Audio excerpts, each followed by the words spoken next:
अस्सलामुअलैकुम वरहमतुल्लाहि वबरकातुहू। कक्षा 5।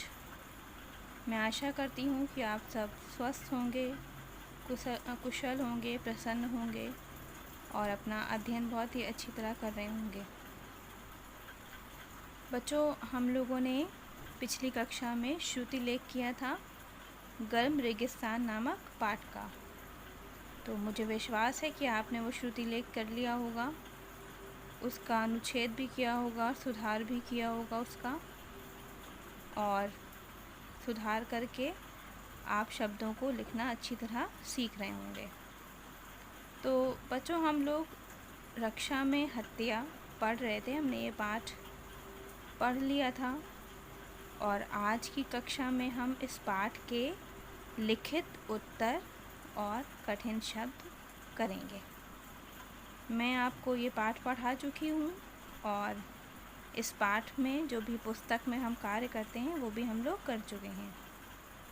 तो आज हम इसके लिखित प्रश्न करेंगे।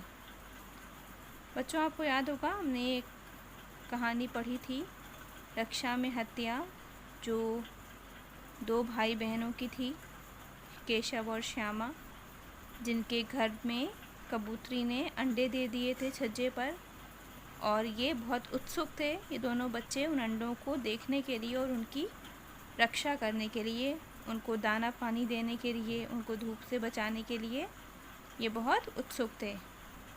और इन्होंने इसी उत्सुकता के कारण कुछ ऐसे कार्य किए, जैसे कि उन अंडों को रखने के लिए गद्दी बनाई कपड़े की, वहाँ दाना पानी रखा, उनके लिए छाया बनाई एक डलिया से, एक टोकरी से।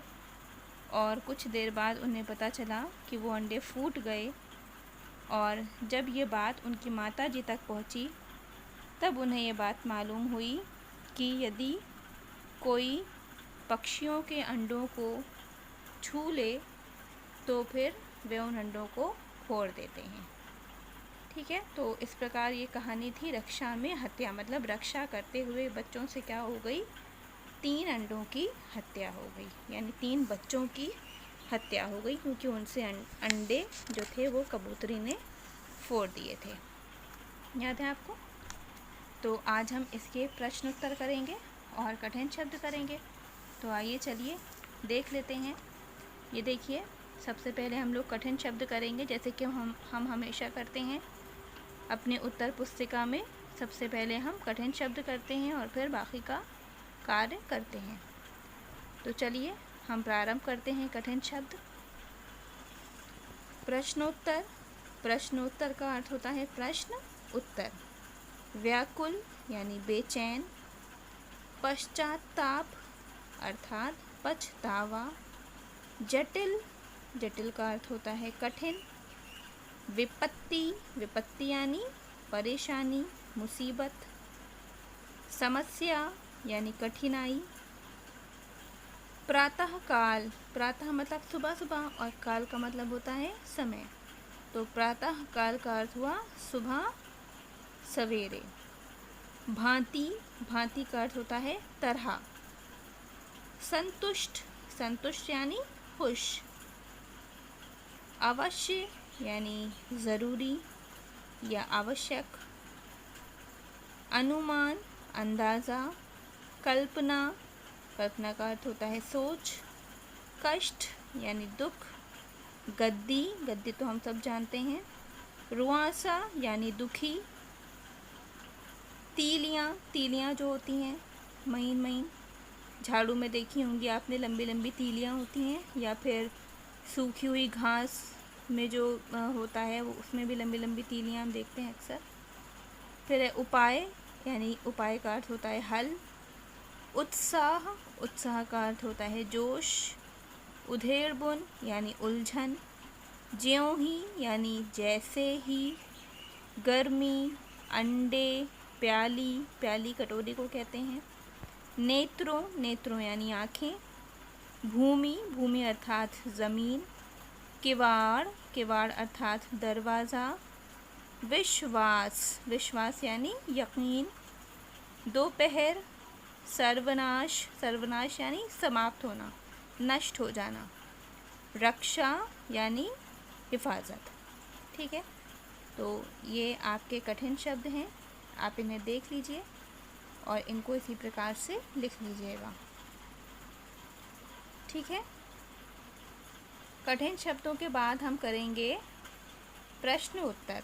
तो आपकी पुस्तक में जो लिखित प्रश्न दिए होते हैं वो हम करेंगे। मौखिक प्रश्न तो हम पुस्तक में ही करते हैं, लिखित प्रश्न हम कहाँ करते हैं? अपनी उत्तर पुस्तिका में हम करते हैं। तो लिखित प्रश्न देख लीजिए। केशव और श्यामा क्यों व्याकुल हो गए? मैंने अभी अभी आपको व्याकुल का अर्थ बताया है ऊपर। व्याकुल का अर्थ होता है बेचैन या परेशान।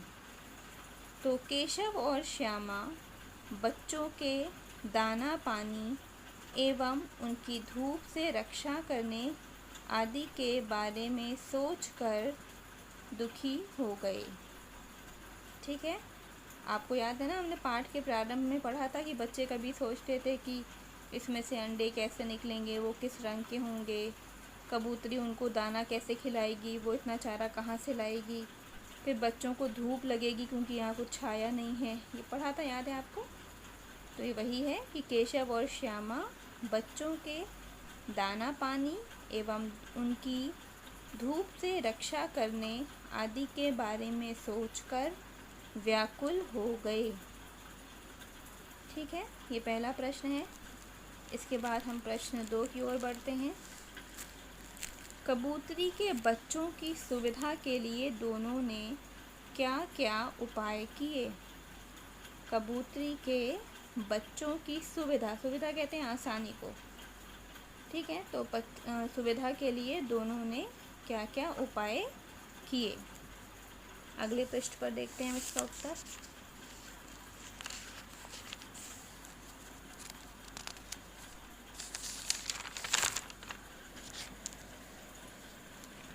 देखिए, प्रश्न 2 का उत्तर है ये कि कबूतरी के बच्चों की सुविधा के लिए दोनों ने, कबूतरी के बच्चों की सुविधा के लिए दोनों ने अंडों के नीचे सूती कपड़े की गद्दी बनाकर रखी। अंडों के नीचे सूती कपड़ों की गद्दी बनाकर रखी। छाया करने के लिए टोकरी ढकी तथा खाने के लिए दाना पानी रखा। कबूतरी के बच्चों की सुविधा के लिए दोनों ने अंडों के नीचे सूती कपड़े की गद्दी बनाकर रखी, छाया करने के लिए टोकरी ढकी तथा खाने के लिए दाना पानी रखा। ये था प्रश्न 2 का उत्तर। ठीक है, समझ गए इसे? तो चलिए अब हम प्रश्न 3 की ओर बढ़ते हैं। प्रश्न 3 क्या कह रहा है? एक मिनट बेटा। प्रश्न 3 में इन्होंने अंडों को छेड़ा था अम्मा जी, किस भावना से श्यामा ने यह बात कही? आपको याद होगा ना कि जब अंडे फूट गए शाम को, इन लोगों ने, बच्चों ने देखा, फिर उतनी देर में माता जी आ गईं और उन्होंने पूछा ये सब क्या हो रहा है, तुम लोगों ने क्या किया? तब फिर श्यामा को थोड़ा गुस्सा था। क्यों? क्योंकि वो बच्चों के निकलने की प्रतीक्षा कर रही थी और जब उसे लगा कि अंडे फूट गए तो उसको ये लगा था कि जो है केशव जब ऊपर चढ़ा था पानी रखने के लिए तो उसने अंडों को सही से नहीं रखा, जिस कारण अंडे फूट गए हैं। तो उसके अंदर क्या था? बहुत आक्रोश था, गुस्सा था श्यामा के अंदर। तो तभी उसने क्या किया? माता जी से फ़ौरन उसकी शिकायत कर दी, मतलब ये कह दिया कि इन्होंने अंडों को छेड़ा था, मतलब छुआ था। तो इन्होंने अंडों को छेड़ा था अम्मा जी, ये प्रश्न में यही पूछना है कि किस भावना से, क्या सोच कर श्यामा ने ये बात कही। तो इन्होंने अंडों को छेड़ा था अम्मा जी, श्यामा ने यह बात भैया अर्थात केशव को दंड दिलवाने की भावना से कही। क्योंकि उसके अंदर बहुत आक्रोश था, बहुत गुस्सा था, बहुत नाराज़ थी वो, और वो चाह रही थी कि भैया को डांट पड़े, जिस कारण उसने ये बात कही। तो इन्होंने अंडों को छेड़ा था अम्मा जी, श्यामा ने यह बात भैया अर्थात केशव को दंड दिलवाने की भावना से कही। फिर इसके बाद है प्रश्न 4। माता जी को हंसी आ गई, उनके हंसने का क्या कारण था? ठीक है, याद है आपको पाठ के अंत में क्या हुआ था? जब बच्चों ने पूरी बात बताई तो माँ को क्या हो गई? हंसी आ गई माता जी को। तो वही पूछ रहे हैं कि उनके हंसने का क्या कारण था। बच्चों द्वारा की गई भूल एवं केशव द्वारा यह कहने पर कि मैंने तो केवल अंडों को गद्दी पर रखा था अम्मा जी, सुनकर माता जी को हंसी आ गई। ठीक है, तो आप मतलब जो बच्चे थे उन्होंने तो रक्षा करने के लिए सब काम किया था, तो माता जी को यही सोच के हंसी आई कि मतलब बच्चों ने नासमझी में अंडों को तोड़ डाला। तो वही यहाँ पर पूछ रहे हैं कि माता जी को हंसी क्यों आई? तो बच्चों द्वारा की गई भूल एवं केशव द्वारा यह कहने पर कि मैंने तो केवल अंडों को गद्दी पर रखा था अम्मा जी, सुनकर माता जी को हंसी आ गई। ठीक है, तो यह हो गया आपके 4 लिखित प्रश्न। इसके बाद अब अपनी पुस्तक में जब देखेंगे तो वहीं ऐसे ही जिस तरह से मैंने लिखा है इसी तरह से आपको एक हेडिंग मिलेगी, अर्थ स्पष्ट करो। ठीक है, तो इन्होंने एक पंक्ति दी है जिसका हमें अर्थ बताना है, यानी इस पंक्ति में क्या कहा जा रहा है हमें ये बताना है। तो श्यामा केवल प्रेमवश चुप थी या इस अपराध में सहयोग के कारण, सहयोग का अर्थ होता है साथ देना, इसका निर्णय नहीं किया जा सकता, शायद दोनों ही बातें थीं।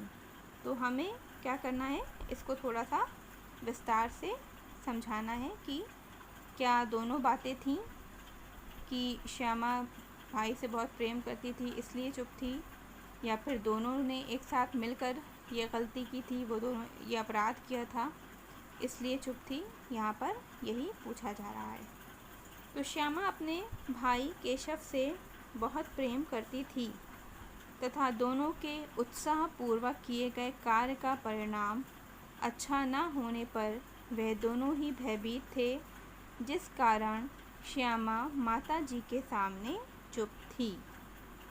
ठीक है, श्यामा अपने भाई केशव से बहुत प्रेम करती थी तथा दोनों के उत्साहपूर्वक किए गए कार्य का परिणाम अच्छा न होने पर वह दोनों ही भयभीत थे, जिस कारण श्यामा माता जी के सामने चुप थी। तो हमने देखा था ना पाठ में कि बच्चे जो है उत्साहपूर्वक ये सारा कार्य करते हैं, अपनी माँ को नहीं बताते हैं, और जिसके कारण वो अपने किए गए कार्य में असफल हो जाते हैं। मतलब वो रक्षा करने गए थे लेकिन उनको पता नहीं था कि किस तरह से करना है, जिस कारण वे दोनों असफल हुए। और उन्हें ये पता चला कि, और हमें भी ये पता चलता है कि हम जब कोई कार्य करना चाहें या कोई कार्य प्रारंभ करें तो पहले उसके बारे में सब कुछ जानकारी, उसके बारे में सारी जानकारी इकट्ठा कर लें और उसके बाद हम अपने कार्य को प्रारंभ करें। ठीक है, तो इसके बाद देखिए हम लोग वाक्य प्रयोग करते हैं।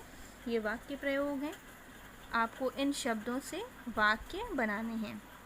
इसी तरह से जटिल, जटिल का भी मैंने आपको अर्थ बताया है कठिन, पश्चाताप यानी पछतावा, अनुमान अर्थात अंदाज़ा, निर्णय अर्थात फैसला, आँखों में आंसू भरना मतलब दुखी होना।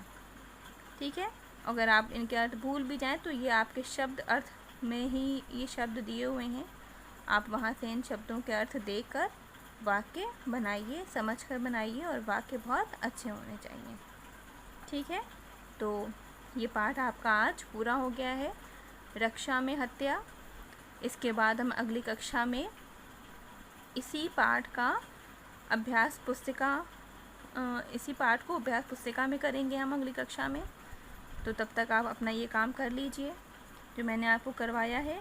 मैं इन प्रश्न उत्तर और कठिन शब्दों का PDF भी दूंगी आपको, आप वहाँ से भी देखकर इसको आराम से कर सकते हैं। वहाँ से देखकर करने में आपको आसानी होगी, और ये सारे कठिन शब्द कर लीजिएगा, इन्हीं कठिन शब्दों का अध्ययन भी करिएगा। इनका अभ्यास करते रहिएगा, क्योंकि जब आपका श्रुति लेख होगा तो वो इन्हीं शब्दों में से होगा। ठीक है, तो आप अपना ये सारा कार्य कर लीजिए। कठिन शब्द, शब्द अर्थ आप अपनी पुस्तक से देखकर करिएगा, प्रश्न उत्तर, आशय स्पष्ट और वाक्य प्रयोग। और अगली कक्षा में हम अभ्यास पुस्तक में ये कार्य करेंगे। ठीक है, चलिए तब तक आप प्रसन्न रहिए, अपना अध्ययन करते रहिए, और जो भी कार्य करिए उसमें अपने बड़ों की आज्ञा पहले लीजिए, उस कार्य की जानकारी इकट्ठा कीजिए, उसके बाद अपना कार्य कीजिए। कक्षा यहीं पर समाप्त होती है। प्रसन्न रहिए, अध्ययन करते रहिए। अस्सलामु अलैकुम वरहमतुल्लाहि वबरकातुहू।